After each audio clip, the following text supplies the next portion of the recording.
Magandang araw, minamahal kong pamilya ng pananampalataya at pag-asa. Narinig mo ba ang tawag na yon sa iyong puso, ang haplos ng pag-asa na nagdala sa iyo rito ngayon? Alam kong, sapagkat kung narito ka, marahil ay nararamdaman mo ang bigat ng mga alalahanin sa pera, ang mga gabay na gabi ng pag-aalala, at ang takot sa nalalapit na pananalaping pagkabagsak. Ang titig mo ngayon ay naghahanap ng kasagutan, ng liwanag sa madilim na kabanata ng iyong buhay. At hayaan mong sabihin ko sa iyo, nasa tamang lugar ka. May isang sikreto akong ibubunyag ngayon, isang sikreto na hindi lang magpapagaan ng iyong pasanin, kundi magpapalit ng iyong kapalaran. Ito ay tungkol sa isang rosaryo. Hindi ordinaryong rosaryo. Ito ang Himalayang Rosaryo ng Mahal na Birhen Maria tagapagkalag ng mga buhol, at sasabihin ko sa iyo kung paano ito ang magiging susi mo upang kalagan ang bawat buhol ng iyong pananalapi, ang bawat pagkalito, ang bawat kawalan ng pag-asa, at palitan ito ng daloy ng biyaya at kasaganaan. Ito ay isang paglalakbay na magpapabago sa iyong buong pagtingin sa pera at sa kapangyarihan ng pananampalataya. Kung ito ay pumukaw sa iyong kaluluwa at hinawakan ng iyong puso, manatili ka sa akin, dahil ang bawat salita ko ngayon ay may kapangyarihang bumago ng buhay mo. Naiintindihan ko. Lubos kong naiintindihan. Marahil ay ilang beses ka nang nagising sa umaga, ang unang bumungad sa isip mo ay hindi ang sikat ng araw, kundi ang listahan ng mga bayarin. Ang pressure sa trabaho, ang kaba tuwing bubuksan ang bills, ang pakiramdam na parang lulubog ka sa utang, o kaya'y parang pinipigilan ka ng isang invisible na kamay sa pag-abot ng iyong mga pangarap. Ang iyong mga mata ay puno ng pagod, ang iyong isip ay gulong-gulo sa dami ng kung ano-anong kinakailangan. Ang iyong puso ay naghihinagpis sa takot para sa kinabukasan ng iyong pamilya, sa kawalan ng kakayahang ibigay ang lahat ng kanilang pangangailangan. Akala mo nag-iisa ka sa pagdaan sa ganitong hirap, di ba?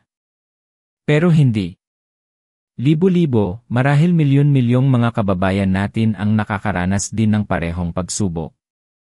Ang sakit ng tiyan kapag may bigla ang gastos, ang pag-isip kung paano ba magkakasya ang maliit na sweldo sa isang buong buwan, ang hiya na humingi ng tulong, ang pakiramdam na kulang ka.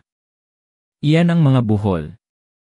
Ang mga buhol na ito ay hindi lang sa iyong pitaka matatagpuan, kundi sa iyong isip, sa iyong kalooban, sa iyong pananampalataya. Nagsisimula ito sa maliliit na pagdududa, sa mga tanong na, kaya ko pa ba? Hanggang sa unti-unti itong lumalaki, nagiging isang malaking kusot na humahawak sa iyong mga pangarap, sa iyong kapayapaan, sa iyong buong pagkatao. Ito ang pakiramdam na parang hindi ka karapat-dapat sa kasaganaan, na parang laging kulang ang lahat para sa iyo. Naintindihan mo ba ang tinutukoy ko? Ang paulit-ulit na pagkadismaya kapag may biglang gastos na hindi mo inaasahan. Ang pakiramdam na para bang may sumpa sa iyong buhay pinansyal. Ang pangamba na kahit anong sipag mo, hindi ka pa rin makaahon. Pero may isang bagay na gustong-gusto kong malaman mo ngayon, isang katotohanan na kailangan mong yakapin ng buo. Denzi, iyong potensyal less malaki kaysa sa iniisip mo. Ginawa ka para sa isang bagay na ekstraordinaryo. Hindi ka nilikha para magpatuloy sa ganitong buhay ng pagkabahala at kakulangan. Ang iyong kwento ay hindi dito nagtatapos. At ito ang unang bahagi ng ating paglalakbay. Ang pag-unawa sa pinagmulan ng mga buhol. Kadalasan, ang mga buhol sa ating pananalapi ay hindi lang basta-basta problema sa pera. Ito ay malalim. Ito ay bunga ng mga maling pananaw, ng mga paniniwalang naglilimita, at minsan, ng mga espiritual na hadlang.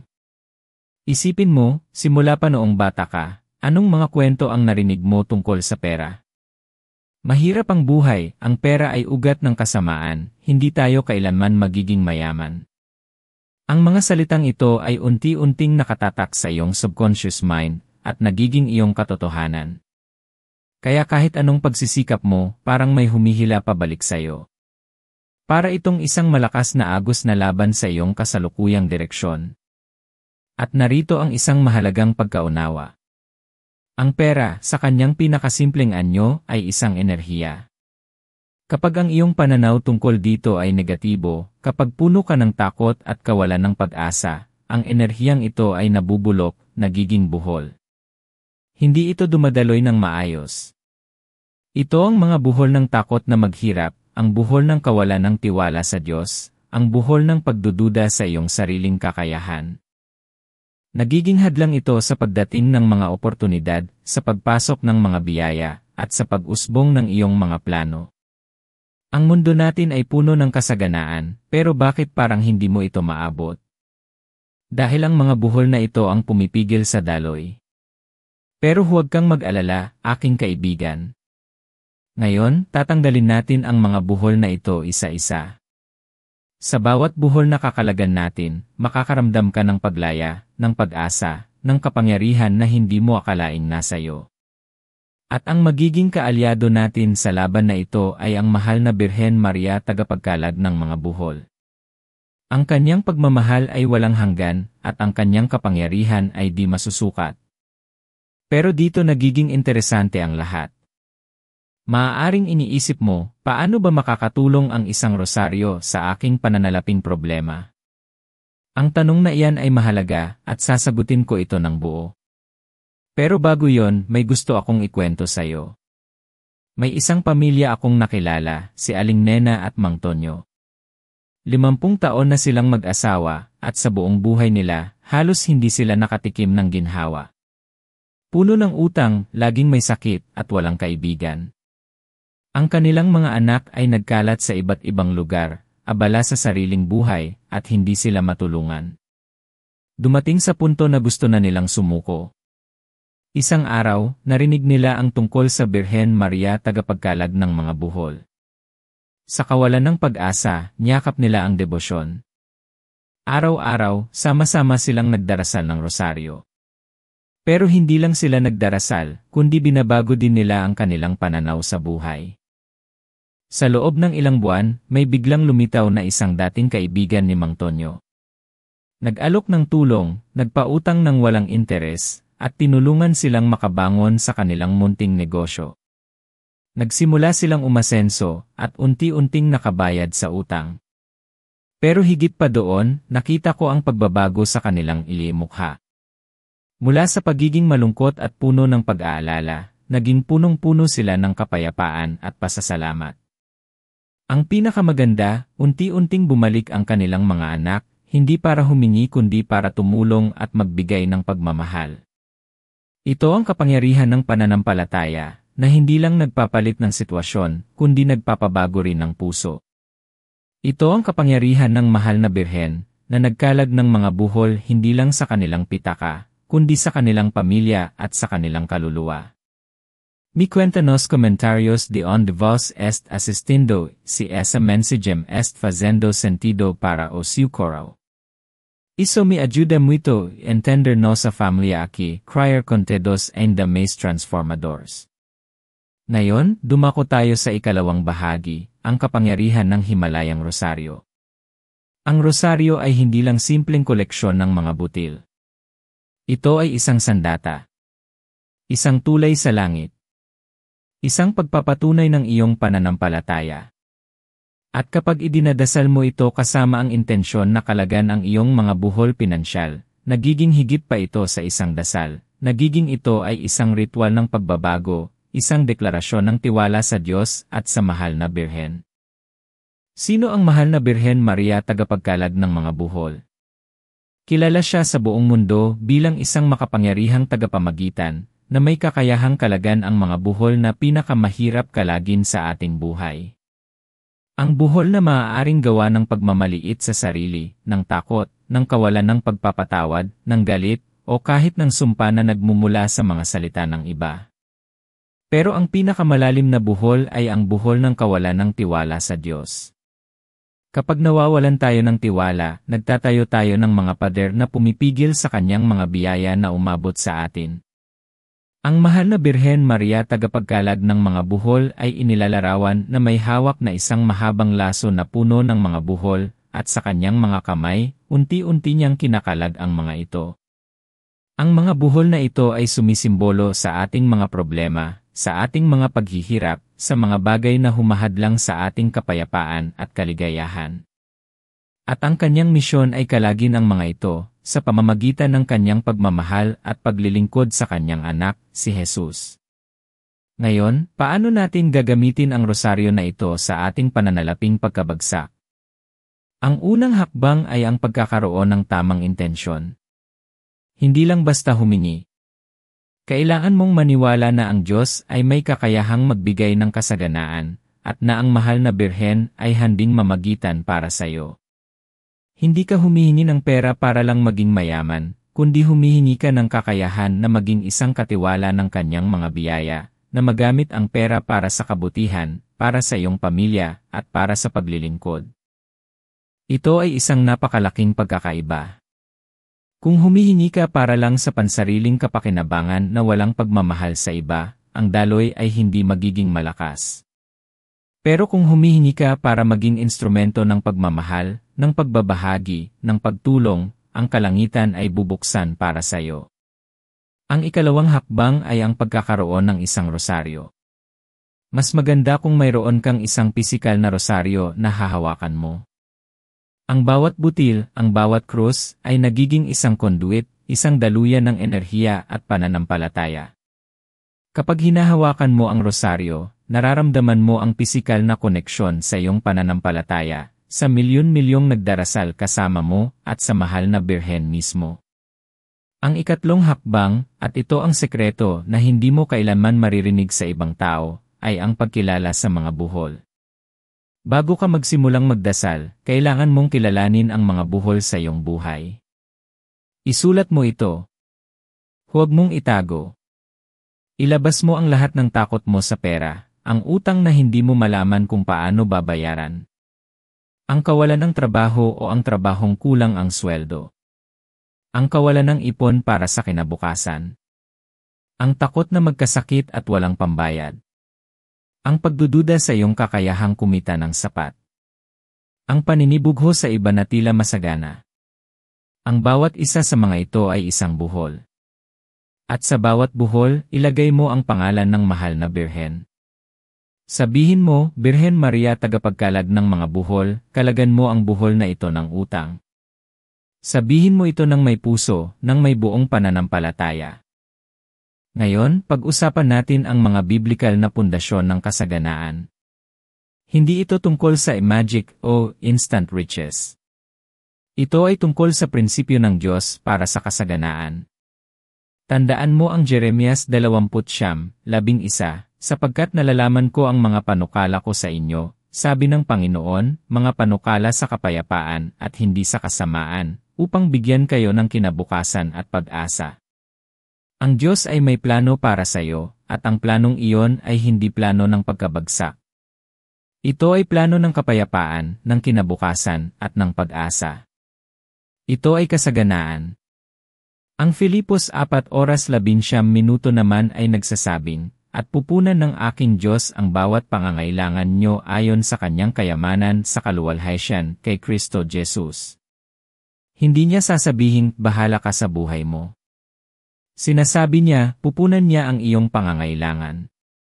Ito ang pangako ng Diyos sa atin. Kailangan lang nating maniwala. Pero may isang bagay pa na kailangan mong gawin, isang bagay na kadalasan ay nakalimutan. Ito ang pagiging isang mabuting katiwala. Hindi mo pwedeng idasal lang ang rosaryo at pagkatapos ay magpatuloy sa walang inat na paggastos, sa kawalan ng plano, sa hindi pag-aaral kung paano pamahalaan ang iyong pera. Ang pananampalataya na walang gawa ay patay. Ang pagdarasal ay nagbubukas ng pintuan, pero kailangan mong lumakad sa pintuang iyon. Kaya ano ang mga praktikal na hakbang na kailangan mong gawin kasabay ng iyong pagdarasal? Simulan mong gumawa ng budget. Kailangan mong malaman kung saan napupunta ang bawat sentimo mo. Ang kaalaman ay kapangyarihan. Kapag alam mo ang iyong sitwasyon, mas madali mong makikita ang mga buhol. Ikalawa, mag-ipon. Kahit maliit lang. Ang pag-ipon ay isang gawa ng pananampalataya, isang deklarasyon na naniniwala ka sa iyong kinabukasan. Ito rin ay isang gawa ng disiplina. Ikatlo, maghanap ng paraan para mapalago ang iyong kita. Hindi ito tungkol sa pagiging ganid, kundi tungkol sa paggamit ng iyong mga talento at kakayahan para maging mas kapaki-pakinabang sa mundo. Mayroon ka bang kakayahang magturo, magluto, magsulat, mag-ayos? Gamitin mo ito. Ang Diyos ay nagbigay sa iyo ng mga talento hindi para itago kundi para gamitin at palagin. Ngayon, dumako tayo sa proseso ng pagdarasal ng Himalayang Rosaryo ng Mahal na Birhen Maria Tagapagkalag ng mga buhol. Ito ay hindi lamang basta pagbigkas ng mga salita. Ito ay isang paglalakbay ng puso. Ang ikaapat na bahagi ay ang aplikasyon at transformasyon. Ang tradisyonal na rosaryo ay may 5 dekada. Sa bawat dekada, may partikular tayong intensyon para sa ating mga buhol pinansyal. Bago ka magsimula, humanap ng isang tahimik na lugar kung saan ka maaaring magdasal ng walang istorbo. Huminga ng malalim ng 3 beses. Ilabas ang lahat ng takot, lahat ng pag-aalala. Ilagay mo ito sa paanan ng Mahal na Birhen. Isa, ang panimulang dasal, hawakan ng krus. Mag-antanda ng krus. Bigkasin ang Apostles' Creed. Pagkatapos, sa unang butil, isang Ama namin. Sa 3 butil pagkatapos, 3 Aba Ginoong Maria. Isang luwalhati. Dito, ihayag mo ang iyong unang buhol. Halimbawa, Mahal na Birhen Maria Tagapagkalag ng mga buhol, inihahandog ko sa iyo ang buhol ng aking utang na.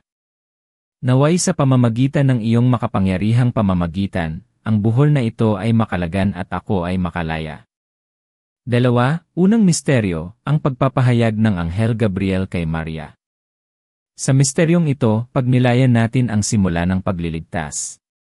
Ang Diyos ay nagpadala ng isang mensahe ng pag-asa sa gitna ng kadiliman. Kahit ang sitwasyon ay tila imposible, ang walang imposible sa Diyos ay ipinahayag. Sa unang butil ng dekada, pagnilayan ang pagkabukas ng mga oportunidad na hindi mo nakikita. Pagkatapos, sa bawat butil ng Aba Ginoong Maria, sabihin ang mga salitang ito, Maria, tagapagkalag ng mga buhol, ipanalangin mo kami at kalagan ang aming mga buhol pinansyal. Sa puntong ito, ilarawan mo sa iyong isip ang buhol ng iyong pangamba sa kinabukasan. Marami sa atin ang natatakot sa kung ano ang mangyayari bukas. Ang buhol na ito ay pumipigil sa atin na magplano ng maayos at umaksyon ng may pananampalataya. Pagkatapos ng dekada, isang luwalhati at ang panalangin na, O Jesus ko, patawarin mo ang aming mga sala. Kung gusto mong magdagdag ng personal na intensyon, pagkatapos ng bawat luwalhati, maaari kang bumulong, Maria, kalagan mo ang buhol ng aking takot sa bukas. 3. Ikalawang misteryo, ang pagdalaw ni Maria kay Santa Elizabeth. Ang misteryong ito ay nagpapakita ng paglilingkod, ng pagmamahalan, at ng pagpapala. Dinalaw ni Maria si Elizabeth, at puno ng biyaya ang pagdalaw na iyon. Kapag naglilingkod tayo sa iba, o nagiging daluyan ng biyaya sa iba, bumabalik sa atin ang biyaya. Sa dekada na ito, pagnilayan ang buhol ng kawalan ng kasaganaan. Hindi lang ito kawalan ng pera, kundi kawalan din ng sapat na oras, sapat na enerhiya, sapat na pagkakataon. May mga tao na kahit may pera, kulang pa rin ang nararamdaman nila. Ang kasaganaan ay hindi lang materyal, kundi espiritual at emosyonal din pagnilayan kung paano mo maaaring gamitin ang iyong mga talento upang maglingkod, at kung paano ang Diyos ay magpapala sa iyo sa paggawa mo nito. Ang Filipos 4:13 ay nagsasabi, magagawa ko ang lahat ng mga bagay sa pamamagitan niya na nagpapalakas sa akin. Nasa iyo ang lakas. Sa bawat Aba Ginoong Maria, sabihin, Maria, tagapagkalag ng mga buhol, ipanalangin mo kami at kalagan ang aming mga buhol sa kasaganaan. Idagdag ang personal na intensyon, Maria, kalagan mo ang buhol ng aking kawalan ng sapat at palitan ito ng iyong kasaganaan. 4. Ikatlong misteryo, ang pagsilang kay Jesus sa Bethlehem. Ang misteryong ito ay nagpapaalala sa atin ng kapakumbabaan, ng simple, at ng pagdating ng pag-asa sa pinakamadilim na panahon. Ipinanganak si Jesus sa sabsaban, sa pinakamababang kalagayan, pero siya ang pinakamalaking biyaya sa sangkatauhan. Kung minsan, ang ating mga problema sa pera ay nagiging isang sabsaban, isang paalala na ang tunay na halaga ay hindi sa pera matatagpuan, kundi sa pagmamahal at pananampalataya. Pero mula sa sabsaban na yon, sumibol ang pag-asa. Pagnilayan ang buhol ng maling pananaw tungkol sa pera. Ang pag-iisip na ang pera ay masama, o ang pag-iisip na ang pera lang ang makapagbibigay ng kaligayahan. Ang mga buhol na ito ay humahadlang sa atin na magkaroon ng malusog na relasyon sa pera. Sa bawat aba Ginoong Maria, sabihin, Maria, tagapagkalag ng mga buhol, ipanalangin mo kami at kalagan ang aming mga buhol sa maling pananaw sa pera. Idagdag ang personal na intensyon, Maria, kalagan mo ang buhol ng aking mga maling paniniwala sa pera at turuan mo akong maging mabuting katiwala. 5. Ika-4 na misteryo, ang paghahandog kay Jesus sa templo. Ang misteryong ito ay nagpapakita ng pagsunod, ng pag-aalay, at ng pagkilala sa isang mas mataas na layunin. Inihandog si Jesus sa templo, isang tanda ng pag-aalay sa Diyos. Kapag inaalay natin ang ating sarili, ang ating mga talento, at ang ating pananalapi sa Diyos, binubuksan natin ang pintuan para sa Kanyang mga plano. Pagnilayan ang buhol ng kawalan ng tiwala sa Diyos. Ang buhol na ito ang pinakamahirap kalagin. Dahil kung hindi ka nagtitiwala sa Diyos na magbibigay ng iyong pangangailangan, sinasara mo ang bawat pintuan ng biyaya. Sa Salmo 46, isa ay sinasabi, ang Diyos ang ating kanlungan at kalakasan, isang handang saklolo sa panahon ng kagipitan. Hindi kanya pababayaan.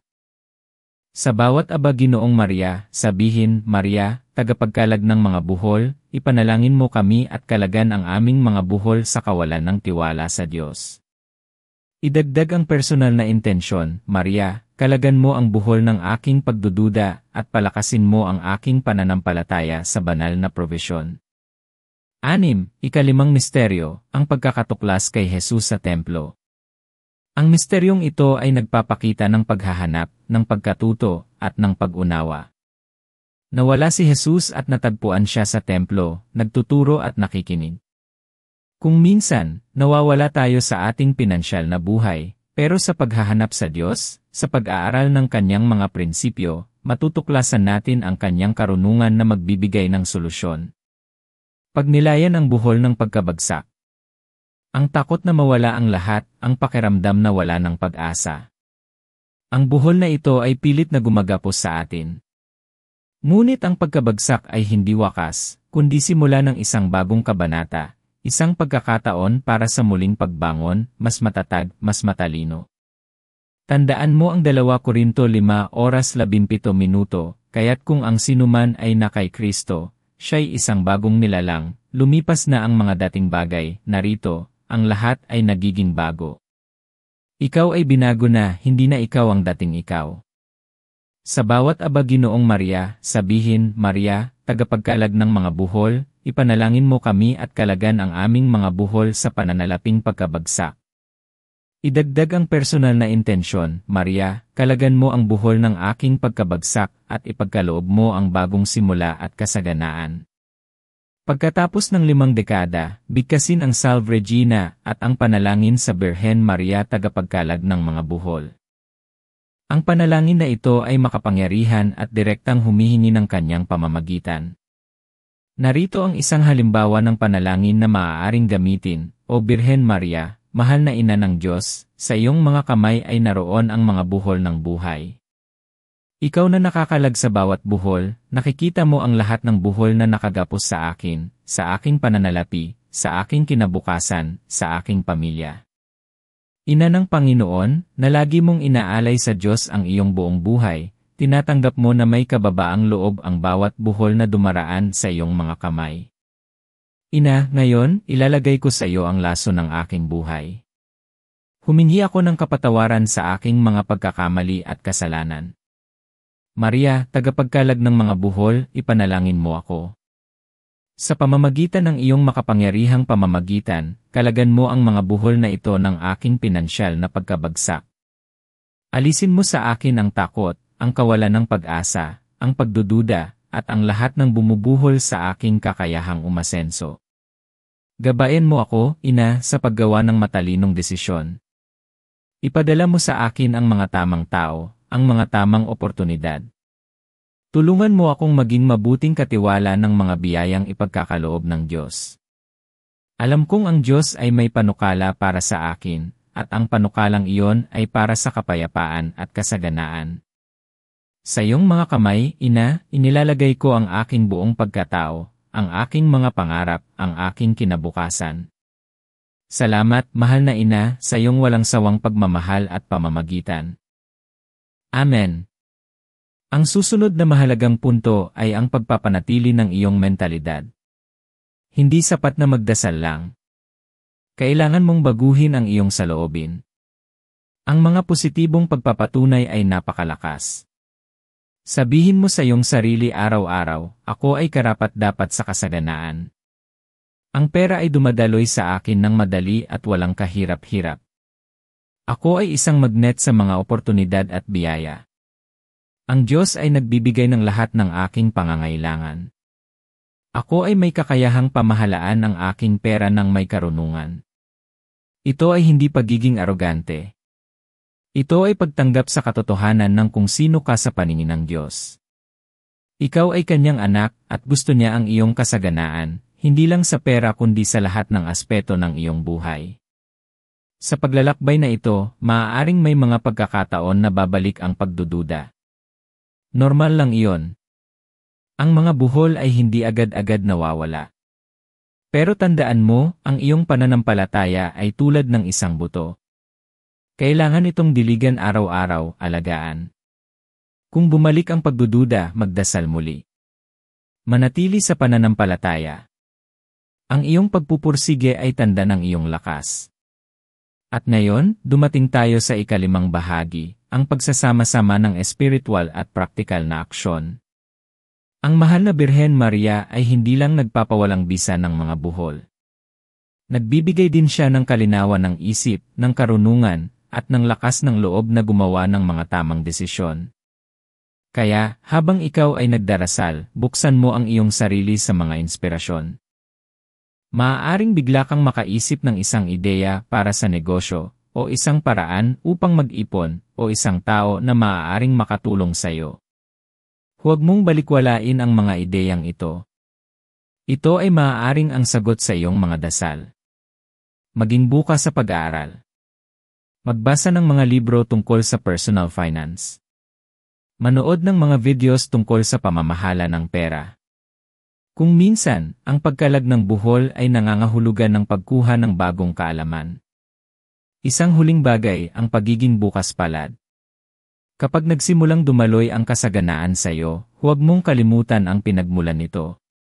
Magbigay. Magbahagi. Kung kaya mong magbigay ng kahit maliit na bahagi ng iyong kita sa simbahan o sa mga nangangailangan, gawin mo. Ang pagbibigay ay nagbubukas ng daloy.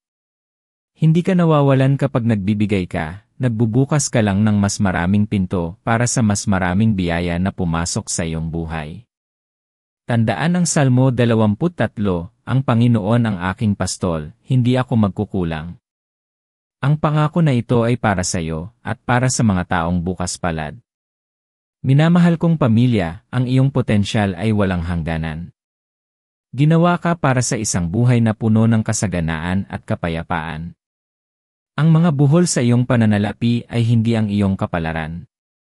Ito ay mga pagsubok lamang na maaaring kalagan sa tulong ng mahal na Birhen Maria, tagapagkalag ng mga buhol at sa iyong matatag na pananampalataya. Ang pinakamahusay sa iyo ay hindi dumarating. Ang iyong kwento ay hindi dito nagtatapos.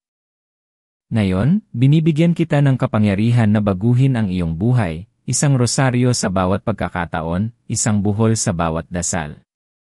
Nasa iyo ang lahat ng kailangan mo upang makalabas sa sitwasyong ito.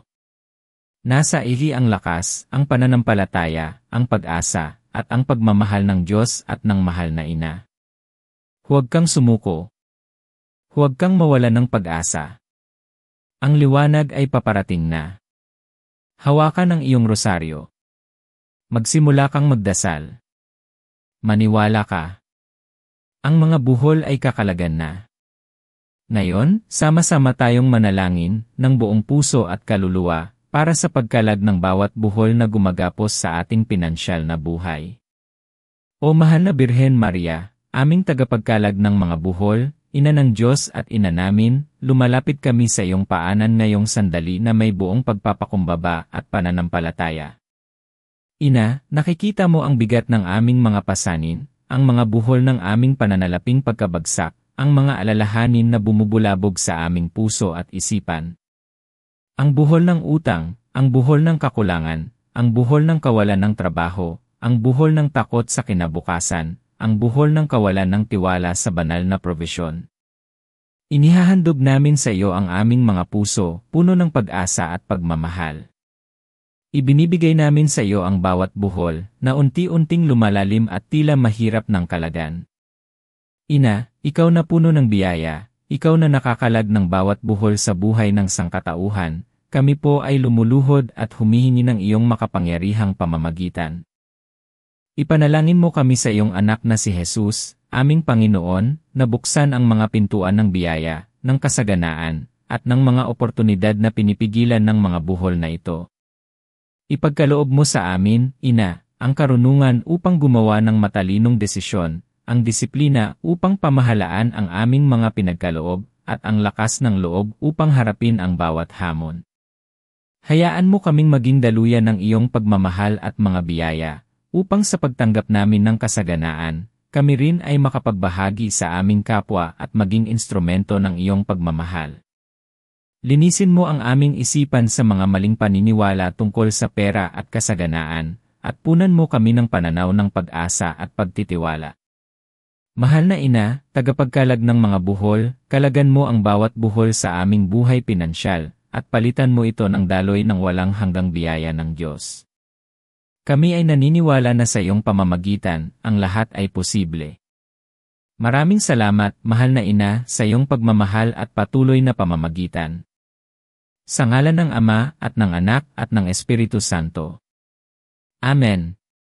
Maraming salamat sa pagsama mo sa akin sa napakalalim at napakahalagang paglalakbay na ito. Umaasa ako na ang bawat salita ko ay naghatid ng liwanag at pag-asa sa iyong puso. Kung ang mensaheng ito ay pumukaw sa iyo at naniniwala ka sa kapangyarihan ng pananampalataya at ng Himalayang Rosaryo, isang pabor ang hihilingin ko sa iyo, ay click ang subscribe button at pindutin ang notification bell. Sa ganitong paraan, siguradong hindi mo mapalampas ang susunod nating mga videos na puno ng pag-asa at transformasyon.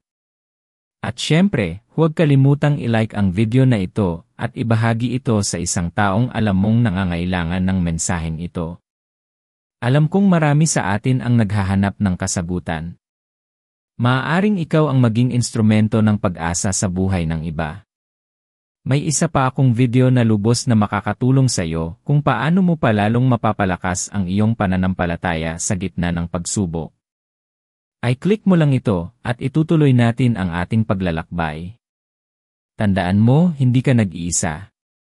Magkasama tayo sa pagkalag ng bawat buhol. Hanggang sa muli, manatili kang may pananampalataya, may pag-asa, at may pagmamahal. Naway pagpalain ka ng Panginoon.